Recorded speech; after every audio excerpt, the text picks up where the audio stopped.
Here we are on opening day eve with the Kansas City Royals set to begin the regular season tomorrow. What all happened in this offseason? Let's recap it on this edition of Locked On Royals. You are Locked On Royals, your daily Kansas City Royals podcast, part of the Locked On Podcast Network, your team every day.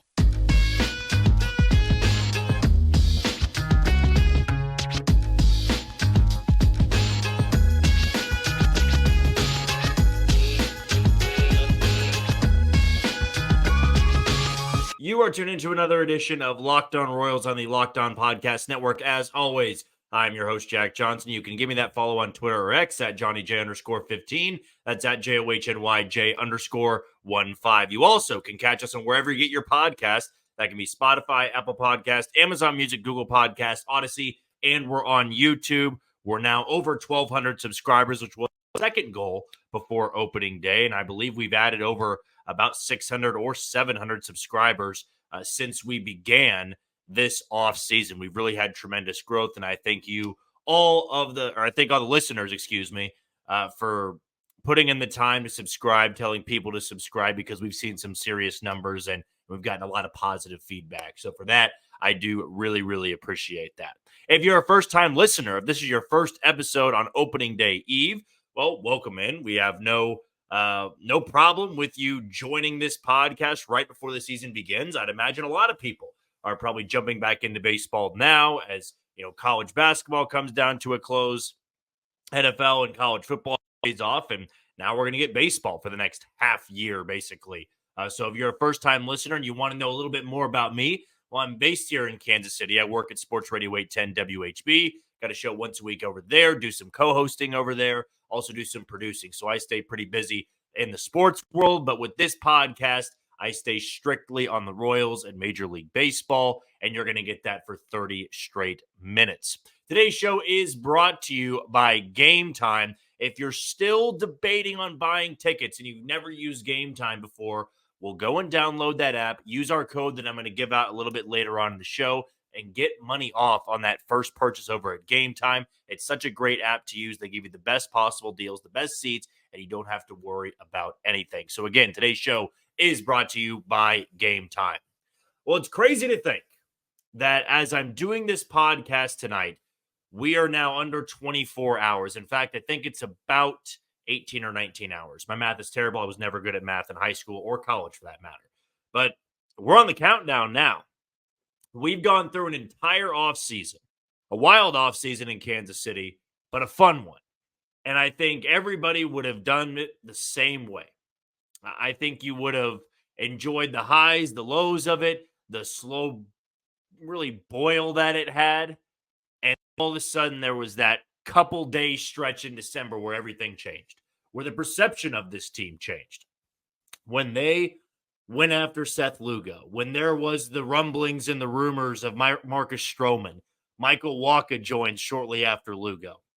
Then Hunter Renfroe joins. They go in and completely revamp this bullpen, bringing in Will Smith, Chris Stratton, Nick Anderson. They take Matt Sauer in the Rule 5 pick. They trade a prospect for John Schreiber. Everything about this offseason screamed, we're gunning for it. We are going for the American League Central. We don't care about last year's numbers. They're irrelevant to us at that point. And that, to me, was this exhilarating rush of, wow, we went from a dismal season, just unwatchable on so many levels, to we hit this offseason and about a month in, everything started picking up speed in a way that we really hadn't seen it happen before in Kansas City. I mean, when you think about it, there were those years where the Royals made a couple of moves that really opened your eyes a little bit of, oh, they were a little bit better now. I remember in 2017 or going into the year of 2017, they brought in Jason Hamill. They brought in Travis Wood. They brought in Brandon Moss. They had traded for Jorge Soler. It was like, okay, they're making moves that seemingly will make them better or be able to prolong this window a little bit. But then none of those guys really worked out. I'm not saying the Royals signings, their trades are going to be much better than what the Royals got back in 2017. But the pure adrenaline rush of what those couple of days were like were something I wouldn't trade for anything. I mean, getting to do this podcast for the first time in the off season, that was fun. That was a blast that I could do a podcast episode. And then a couple of minutes later, or a couple of hours later, I got breaking news where I have to jump back on and do another podcast episode. It was constant movement. And that's exciting because there's a lot of teams out there that didn't do anything. There were teams that were in better spots than the Royals that did much less with their offseason. And I do feel for those podcasters over on the Locked On Podcast Network that didn't really get to talk about a lot of big-time free agent signings, about a couple of trades, a contract extension. I mean, you go across the league, the Dodgers were the most active. Then you go to the Royals and the Giants maybe being tied. The Diamondbacks have made some pretty big moves. Detroit out of the Central made some sneaky good moves. The Cubs made some moves. But a lot of teams out there just kind of sat on their hands a little bit. I take that back. There's more than maybe I'm leading on. Baltimore made some really good moves to improve their roster. You look at somebody like San Diego, subtracted a little bit, but got a lot in return. I think Milwaukee subtracted a little bit, but got a good bit in return. And then there were some teams that just decided we're not going to spend money, whether it's because they were tanking or they didn't feel like they had the money or they liked the pieces they already had. I mean, what we went over time and time again was that the Royals were very fortunate. The American League Central kind of sat back and said, well, we don't need to do anything. This division is really up for grabs. The only team that significantly subtracted was Chicago. Chicago is not going to be a contender in this division. Their window is officially closed. It's a new era. It's a new regime. Chicago is going to be in the hunt. It'll be those top four teams. And it's crazy to say the Royals are one of those teams. But what's even better is that it's not just me spewing this optimism. It's not the Royals spewing this optimism. There are national pundits out there talking about not just improvement, a playoff appearance for a team that lost 106 games last year. Now, Eno Harris did a bold predictions article this morning. I just had the chance to go through it before this episode. He's got the Royals getting into a wild card spot, not because of this pitching staff, but because of the young hitters. And he ends it with saying, there's something cooking in Kansas City. And whether this happens or not, the fact of the matter is people are believing in what they're seeing a little bit. They're believing in the moves the Royals are making. This new organization almost, really top to bottom, new organization. They're believing in this process. And again, the players were adamant about this in surprise this offseason. Predictions are one thing, expectations are another, and actually doing it is a third thing. And they know how important it is. But I had a season prediction in my mind that I was going to give out tomorrow. And the more I'm seeing this talk of playoffs, winning the division, I may need to shoot a little bit higher than I am right now. A lot has to go right. A lot has to go wrong for the rest of the division. But I can't just ignore what's being said. There's going to be a lot of people that do not believe in this team. And when they go through a tough stretch, it's going to be, that's the Royals team we expected.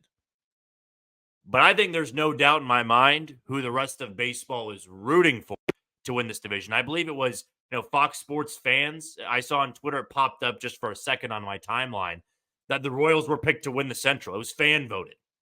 So that to me screams, you've got your division favorite. Even though it doesn't make the most sense, the fans want that to happen. They want to see a team go from 106 losses to winning this division, having playoff baseball back in Kansas City. It would be impossible to fire me up more than I already am for tomorrow. Win or lose, there is a different energy. This offseason has brought a different energy to Kansas City, and it's refreshing, and it's exciting that people can believe in your process. It's not my process. It's his front office. It's J.J. Piccolo. It's John Sherman. It's Matt Quatrero. It's Paul Hoover, Brian Sweeney, Zach Bove, Keone Duren, Alex Zumwalt, Mitch Stetter, all of these guys. It's their process. And wins are the only thing that people are going to go off of. Not close losses, not attendance, not TV ratings. They're going to go off points. Now, all those other things will factor in if you win, but that's kind of my point here. That is going to be the only indicator that things are different.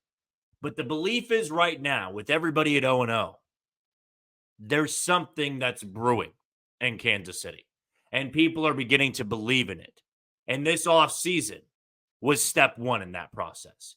You got to get people to believe in what you're doing, that this process is actually right. It's exciting to see. It's exciting to hear.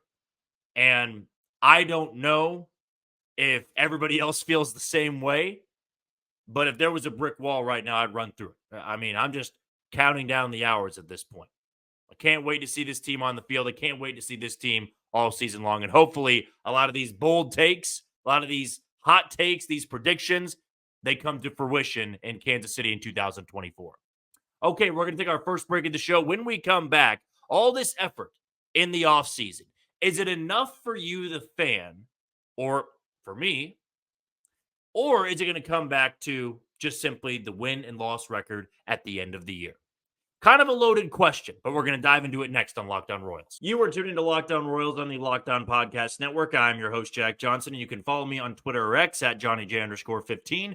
That's at JOHNYJ_15. Before we go any further, want to give a shout out to one of the sponsors today in PrizePicks. Football season may be over, but the action on the floor is heating up. Whether it's tournament season or the fight for playoff home court, there's no shortage of high-stakes basketball moments this time of the year. Get in on the excitement with PrizePicks, America's #1 fantasy sports app, where you can turn your hoops knowledge into serious cash. You can win up to 100 times your money on PrizePicks with as little as 4 correct picks. You can turn $10 into $1,000 with NBA, NHL, and college basketball entries today on PrizePicks, America's #1 fantasy sports app. So here's what you need to do. Go and download the app today and use code LOCKEDONMLB for a first deposit match of up to $100. Again, that's LOCKEDONMLB, LOCKEDONMLB, for a first deposit match of up to $100.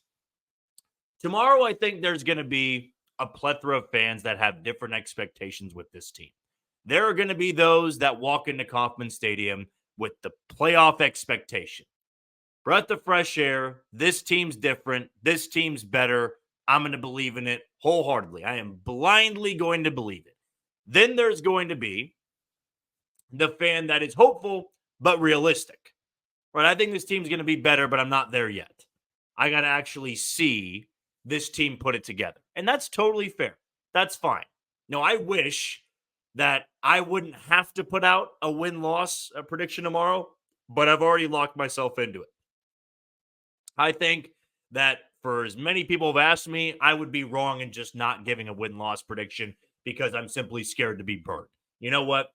That's a part of this. If I get on cold takes exposed and the Royals lose 108 games and I said they were going to win the division, so be it. I had to stick my neck out there and at least give some form of a prediction. I'd rather do that than no prediction at all. There are also going to be fans there tomorrow that are going to be insanely pessimistic, that no matter what's being said, they're still the Royals. They're still terrible. And I'm not going to believe in this team until they're in the playoffs. Everybody's got different fans. And if you think the Royals are the only fan base that has different fans with different expectations, I mean, obviously, it's just not the case. There are fan bases out there that will say, you know, a team like Houston, who's constantly in World Series and winning AL West titles, that somebody needs out, or you need to get rid of this guy, or they're doing things wrong. Think about it based here in Kansas City. There was a time here before the Chiefs won the Super Bowl that people were very frustrated with the way things were going, putting heat and putting blame on a lot of people because they weren't winning. That's the way it happens. But it's better to have that sort of approach than just being content or not caring at all. That's what I'm hoping is not a Kauffman Stadium tomorrow. I'm hoping the fan that just doesn't even care ain't there tomorrow. I have no problem with you. I don't really care what side people pick. I don't care how optimistic you are. I don't care how negative you are. You're caring. That's the most important thing for a fan base. And I'm not trying to say that as a mouthpiece for the Royals. I promise I'm not. But for this podcast. Maybe it's a mouthpiece for my own podcast.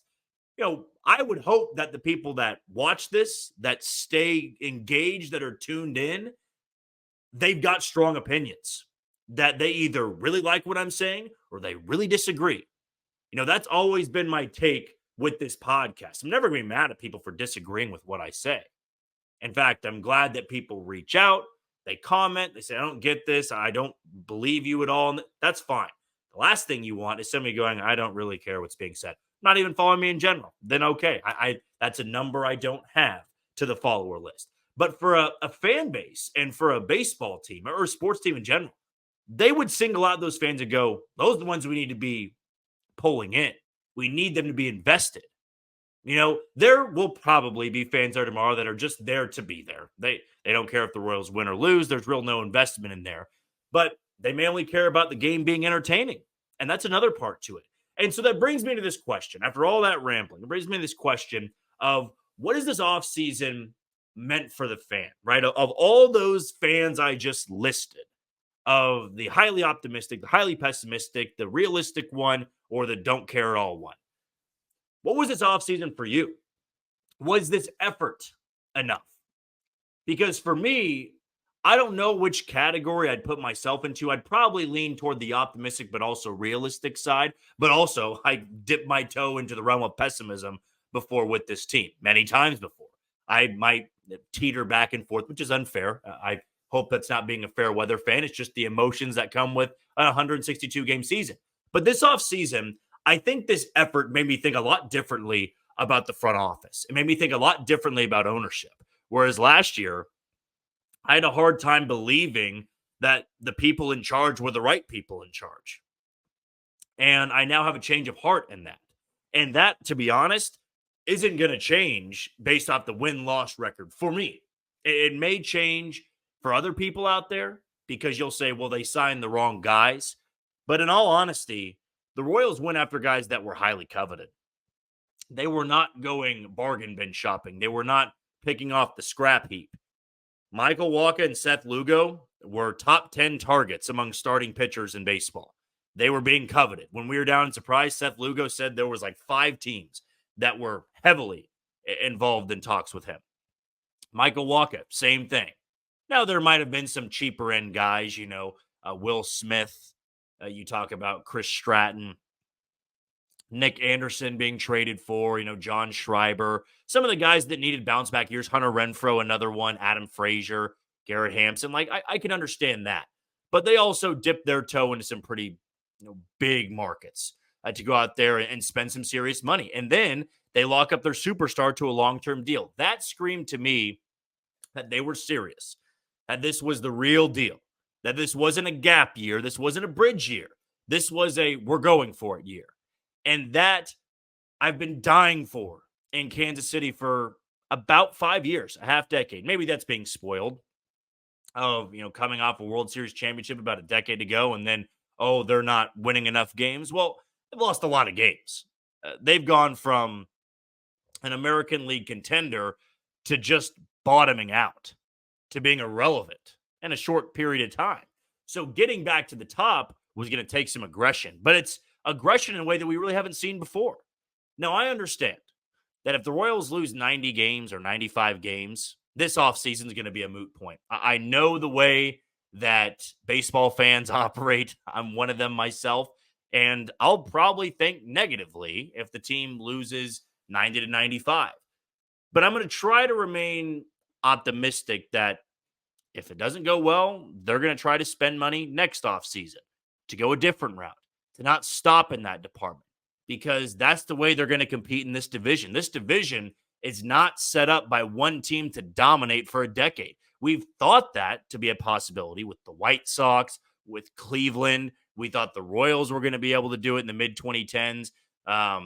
We thought Detroit was going to be able to do it in those years of Miguel Cabrera and Prince Fielder got to the World Series before losing to the Giants. But the Central's never really had that reign of dominance by one team. Last one to do so, unless I'm blanking, so I apologize, I'd likely say the Cleveland teams of the 90s.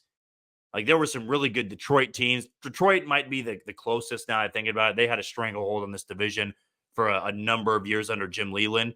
But overall, the Central kind of bounces around with who's going to be the top team. Other divisions can't really say the same. So the win-loss record, vitally important, right? The effort this offseason is definitely welcomed by a lot of people, but I know that if it doesn't go well, that effort's not going to be enough. For me, I appreciate the effort, and I'm still going to acknowledge it. I also, though, understand the importance of actually going out there and doing a lot with what you did this offseason in terms of effort. Okay, before we move on to our final segment, want to give a shout out to Locked On Sports Today. It brings you can't miss analysis, opinions, and news streaming 24/7 on YouTube or the free Amazon Fire TV channels app. Part of the Locked On Podcast Network, your team every day.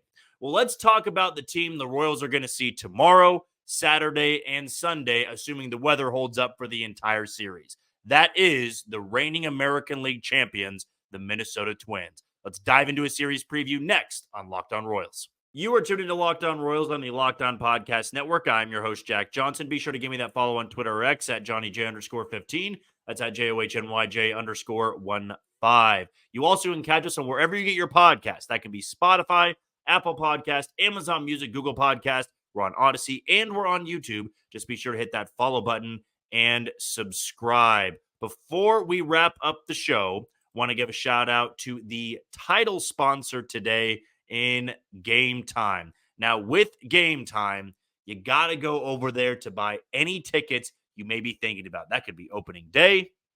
That could be a concert that you've been debating. That can be a comedy show you've been debating. Anything you're thinking of, just head over to Gametime. And if you've never used it before, we can get some money off for you on that first purchase that you make on the app. It's a great deal. I love using Gametime. I bought my opening day tickets over at Gametime, got it done months ago, and it was so easy. They sent them over to me immediately, or it might have been a little bit of a gap in between. It wasn't instantaneously, but no tickets are sent to you instantaneously. But it was very much in a timely manner. I was never stressing about it, trying to find where the tickets had to be, had to download all these separate apps to get it done. It was simple. It was easy to do, and I'm ready to roll for opening day here in about 18 to 19 hours or so. So here's what you need to do. Go and download the Gametime app, create an account, and use code LOCKEDON for $20 off on your first purchase. Again, that's code LOCKEDON, LOCKEDON, for $20 off. Those terms apply. Again, one more time, create that account and redeem code LOCKEDON for $20 off on that first purchase. Well, we know a lot about the team the Royals are welcoming to Kansas City tomorrow. And imagine the Twins got in either today or yesterday. In fact, I thought there was a picture out there that they were taking some batting practice before the Royals had their workout. So we know that they're here. It's not like they're just welcoming them in. They've been here for a little bit. And this is a Minnesota Twins team that is very dangerous. Okay. I have been thrilled. I mean, this entire episode has been all about the optimism and the excitement of people believing in the Kansas City Royals. But the negative side of it, which we haven't given much thought to, is you're putting a lot of heat and a lot of pressure on guys that have never had it before, never won anything at the big league level. Really, I mean, Salvador Perez in Kansas City is the only one who's won a lot here. Yeah, Michael Wacha's won before. Seth Lugo's won before. Hunter Renfroe's won before. There are guys that have won baseball games. Adam Frazier was on a 100-plus win team last year. Garrett Hampson was on a playoff team. So there are guys that have done it. Will Smith has won 3 straight World Series championships. So some of these guys know how to win. They've never done it here.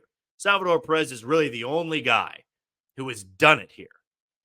And when you look at Minnesota, I'm really curious how they're taking a lot of this noise and how they feel about the bottom feeder in their division last year being picked over them by some people. I mean, Minnesota didn't have this unbelievable offseason. They really just maintained a lot of the guys they had. Now, they lost Sonny Gray. They lost Kenta Maeda, and they've been battling some injuries this offseason. I thought they got a great return for trading Jorge Polanco. They always seem to find value for trading guys, you know, when they're kind of past their prime a little bit or can't stay healthy anymore. But that has been a theme for Minnesota.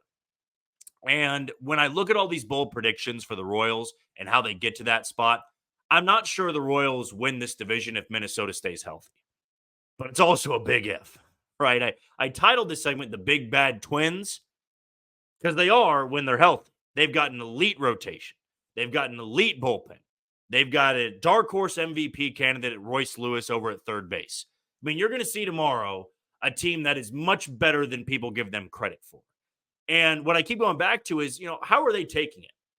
How are they taking it being the reigning champs? They won a playoff series, and now you're getting these rumblings of people going, I'd take the Royals over the Twins, or I'd take Detroit over the Twins.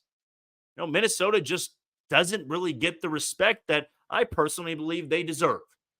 Now, it's also a franchise that was, taking on a just god-awful losing streak in the playoffs. So when you don't win a lot in the playoffs and you go sometimes from years of winning the division to losing a lot of games and coming close and losing a lot of games, the consistency not really being there, people aren't really going to believe in you. So that, to me, has been this theme of the American League Central. If Minnesota was this team that reloaded a little bit or added a couple different pieces, maybe they would have been the shoe-in pick. Now, I feel like most people out there are still taking Minnesota. That's just the safe and comfortable pick. But, it does put a little bit of fear into me that, especially for a series like tomorrow, this Royals team that has been hearing it from all the outside people of, man, there's something brewing here, and this team's exciting, and I think they win the division. And then you have these reigning champs that could come in and steamroll you. They could. They very well could. I don't think it's going to be a cakewalk of a series like it was to begin the year last year. The Royals didn't score a run in their first two games and then got mollywopped in game 3. But it's going to be a pretty big series and almost a how I'm going to try to phrase this here. It's going to shift the momentum. I think it's the best way I can come up with it. I think it's going to shift the momentum with how this season series goes. If the Royals come in and take 2 of 3, even though it's early, and nobody's going to be panicking or getting too high or too low, it could lead Minnesota to go, okay, they might be for real. That was a pretty impressive showing over 3 games. We're going to see them about, what will it be, 10 to 12 more times? And they're going to have to come to Target Field, a place they could not win at last year. I mean, there was one team, and this isn't really that much of a shock, that just beat up and battered and bruised the Royals last year. It was Minnesota. I mean, if there was one team I never thought they had a chance against, and I think at the end of the year, the Royals swept Minnesota. I think we talked about in yesterday's episode. But in all honesty, Minnesota would put away the Royals every time at Target Field. The games were not close. If they were, they spiraled out of control by the end of it. But it's a different Royals team. And it's, in large part, the same Minnesota team. But they are still a team that deserves respect. They are still a team that is the reigning champions. It's a perfect series to open up the year. You want to take the Central? This is the team you're going to have to go through. Along with Cleveland, along with Detroit, but they're the big bad bully. They are the champs. They are still on the throne. If you want to take the crown from them, you have to go through them. And you best not miss if you're Kansas City.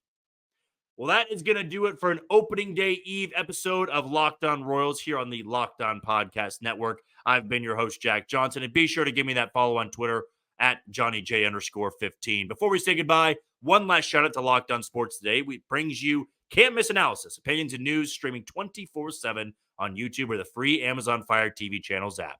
Part of the Locked On Podcast Network, your team every day. Tomorrow, we're going to do our season predictions. Our win-loss prediction, how we think the game's going to go, that's going to come out tomorrow morning because I will be out at Kauffman Stadium amongst the fans. I'll be tailgating and be gearing up for Pablo Lopez versus Cole Reagans, the reigning champs versus the upstart Royals. Let me know if you're going tomorrow. And if you run into me, never hesitate to say hi. But until tomorrow, you take it easy, Kansas City.